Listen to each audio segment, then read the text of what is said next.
كاين شي نوع ديال الناس اللي تحشم تقول عليهم كليان ساعه وانت كتكونفيرمي معاه، كيقول لك بغيت هذا الموديل بغيت هذا الموديل، ويقول لك صيفطوا ليا وانتريسي وكيدوي معاك معقول، وكنضيعوا عليه فلوس لومبالاج وفلوس شركه التوصيل، وفي الاخر يقول لك لا ما بغيتهاش. انا ما غنقول لكم والو، ها هي الكونفرساسيون، قولوا لنا نتوما شنو بان لكم في لي كومونتير. صافي اختي الله يسخر صيفطي لي هذا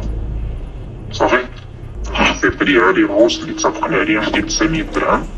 ولا سخاك الله بشي بورس كبير شي حاجه من عندكم كباتي وي واخا صافي. من الاخر انا داك الثمن ديال القيس راه بحال راه ما كاينش فرق، خلاص هذوك ضربوا، لان راه نفس البورس عندكم راه ماشي بحال شي شركه اخرى. انت اختي دابا ما بقى والو، انت دابا لا كوموند اللي كتقولي عليها لا كوموند اشنو تعطيها هذاك غيضيع، راه غترا كي خرجتيها غترجعيها، وبقيت بيتها انايا اشنو خسرتي فيها ضعتي فيها، اشنو طيبتيها طياب غيضيع، راه باقا عندك اختي في المدينه ديالك. انا صافي مبقيتش مقتنع، صافي انا اصلا في الاول ما اقتنعش بداك